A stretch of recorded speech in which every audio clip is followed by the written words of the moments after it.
Praise the Lord, hallelujah. आप सभी को जय मसीह की मेरे प्रिय भाई और बहनों। आज मैं आप लोगों के बीच में बाइबल की पुस्तक से कुछ वचन लेकर आई हूँ, जैसे कि हम अपने पापों को एक दूसरे के सामने कैसे मान लेंगे कि हम उस पाप से आज़ाद हो जाएं। मेरे प्रिय भाई और बहनों, आज बहुत से ऐसे व्यक्ति हैं जो पाप और गुनाह किए हैं एक दूसरे के साथ, लेकिन वो अपने गुनाहों को मानते ही नहीं है। ऐसा करते ही नहीं है तो उनका पाप क्षमा भी नहीं होता है। तो मेरे प्रियो, आज मैं आप लोगों को इस वचन के द्वारा आज बताऊंगी कि कैसे हम लोग अपने पापों को एक दूसरे के सामने मानेंगे तो हम उस पाप से छुटकारा पाएंगे।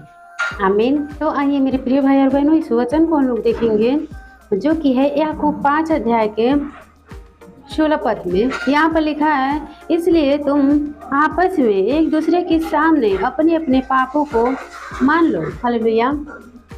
यहाँ पर बाइबल बताती है मेरे प्रियो कि हमें अपने पापों को एक दूसरे के सामने मानना है। हालेलुया।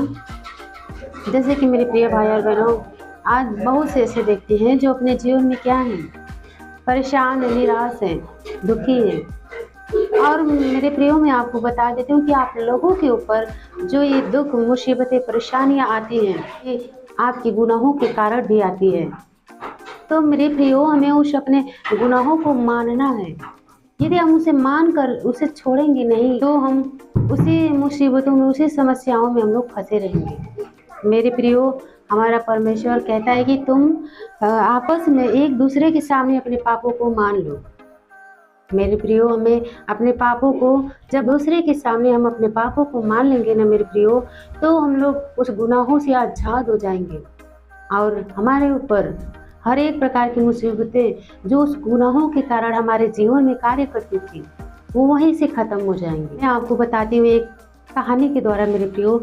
जैसे कि एक व्यक्ति होता है, एक गरीब व्यक्ति होता है, जिसके पास न ही खाने पीने की वस्तु होती है और न ही जीवन बिताने की जो जीविका होती है, उसके पास कुछ भी नहीं होती है। उसके बच्चे भूखे होते हैं, उसकी पत्नी घर में भूखी होती है और वो क्या होता है, निराश हो जाता है और दुखी हो जाता है। और वो व्यक्ति आता है एक तालाब के पास और एक मछली, एक फिश को लाता है पकड़कर। और जब वो रास्ते में लेकर आता है मेरे प्रियो, तो आते आते एक धनवान मनुष्य उसे मिलता है और वो क्या करता है, उसे देखता है कि दुखी है, कमजोर व्यक्ति है, जबरदस्ती करके उसके हाथों से वो फिश को, उस मछली को छीनने लगता है। तो गरीब व्यक्ति बोलता है कि नहीं भाई, ये मैं इसे लेकर जाकर अपने बच्चों का पेट भरूंगा, अपने परिवारों का पेट भरूंगा, हम लोगों के पास कुछ भी नहीं है, इसीलिए हमने इस मछली को पकड़ा। और इतना कहने पर भी वो धनवान मनुष्य एक भी नहीं सुनता है और मछली जबरदस्ती छोड़ लेता है। और वो जब उस व्यक्ति से मछली को छीन कर वो लेकर जब अपने घर जाने लगता है धनवान मनुष्य, तो रास्ते में क्या होती है, वो जो फिश होती है उस व्यक्ति के अंगुली में काट लेती है। और जब काट लेती है तो व्यक्ति घर जाता है और डॉक्टर के पास आता है और उससे सुई और दवा करता है और ठीक हो जाता है। और वो जब घर आता है, उस मछली को काटता है, बनाता है और खाता है।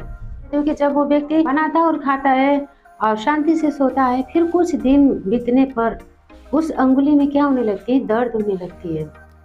जब धीरे धीरे दर्द होने लगती है, वो डॉक्टर के पास जाता है और डॉक्टर उसे दवा देता है और कई दिनों तक वो दवा खाता है, लेकिन दवा से भी आराम नहीं होता है। जब वो डॉक्टर के पास जाता है तो डॉक्टर बोलते हैं कि इस अंगुली को कटवाना पड़ेगा, इसमें जहर हो गया है।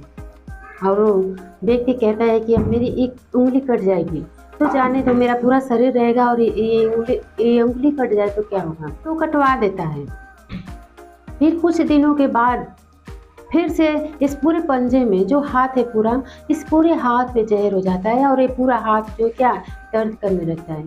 और फिर वो व्यक्ति, धनवान मनुष्य जो था, तो फिर डॉक्टर के पास जाता है और डॉक्टर को दिखाता है। डॉक्टर फिर दवा देता है और फिर कई दिनों तक वो दवा लेता है। फिर उसके बाद डॉक्टर बोलता है कि इसको भी काटना पड़ेगा, नहीं तो धीरे धीरे करके आपके पूरे बॉडी में ये जो विष है फैल जाएगा।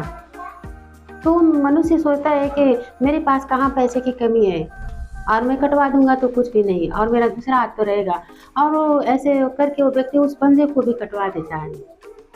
और फिर कुछ दिन बीतने पर धीरे धीरे फिर उसकी पूरे बॉडी में जो पूरा हाथ है, यहाँ से लेकर यहाँ तक पूरे इस हाथ में दर्द होने लगता है। फिर डॉक्टर के पास जाता है और डॉक्टर से बोलता है कि उस दर्द के बारे में बताता है और डॉक्टर फिर दवा देने लगता है। फिर धीरे धीरे दवा कुछ दिन तक वो खाता है और फिर भी वो दर्द नहीं जाता है। फिर डॉक्टर बोलता है कि ये पूरा आपका हाथ यहाँ से निकालना पड़ेगा और व्यक्ति से वो कहता है कि यदि आप यहाँ से अपना हाथ नहीं कटवाएंगे तो आपके पूरे शरीर में वो जो जहर है वो फैल जाएगी और आप नहीं बचेंगे। तो मनुष्य कहता है कि ठीक है और वो अपने यहाँ से कटवा देता है। तो मैं आपको बता देती हूँ कि जब वो व्यक्ति यहाँ से कटवा देता है और फिर ठीक हो जाता है, फिर कुछ दिनों के बाद उसके पूरे शरीर में दर्द होने लगता है और जब पूरे शरीर में उसके दर्द होने लगता है तो वो जाता है दवा भी लेता है, भी उसे आराम नहीं होती और वो दवा खाते खाते परेशान हो जाता है। तो एक व्यक्ति उसके पास आता है और वो बोलता है कि ये तेरे ही संग क्यों हो रहा है ऐसा? क्या तूने कोई पाप तो नहीं किया है किसी के संग? उसे याद कर। यदि तूने अपने जीवन में कोई गुनाह किए हो तो उसे याद कर, मान उस गुनाहों को, पश्चाताप कर। शायद उससे तेरे ये जो दर्द है पूरे शरीर में, जो विष फैल रहा है, ये शायद खत्म हो जाए। तब वो व्यक्ति क्या करता है, वो तुरंत बोलता है कि हाँ, मैंने अपने जीवन में कई गुनाह किए। मैंने एक गरीब दुखी व्यक्ति के हाथों से भोजन छोड़ा है। जो उस व्यक्ति ने अपने बच्चों के लिए वो लेकर जा रहा था, उसके पास कुछ भी नहीं था।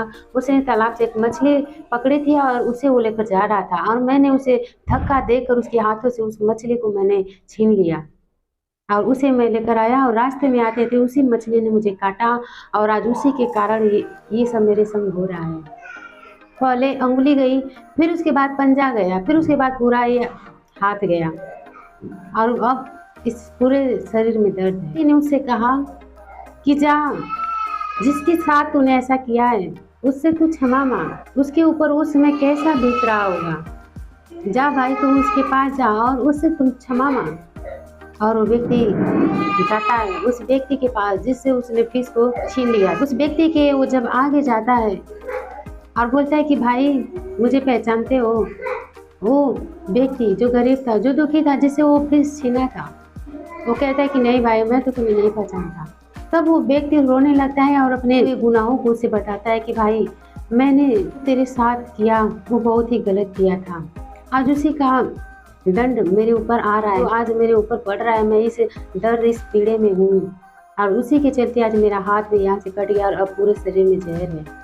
भाई, मुझे माफ़ कर। तो उस व्यक्ति ने बोला, ठीक है भाई, मैं तुम्हें माफ़ करता हूँ, लेकिन ऐसा किसी के साथ मत करना। और वो व्यक्ति कहता है कि उस ऊपर वाले से क्षमा मांग और मैं भी तुम्हें क्षमा करता हूँ। क्षमा कर देता है मेरे प्रियो। उसी क्षण उस व्यक्ति का दर्द, जब उसने अपने गुनाहों को अंगीकार किया और उस व्यक्ति से क्षमा मांगा, तो उस व्यक्ति का जो दर्द था उसी समय खत्म हो गया।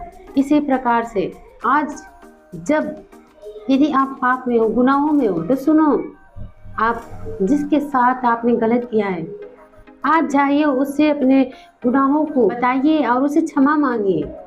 शायद वो व्यक्ति आप पर तरस खाए और आपको क्षमा करे।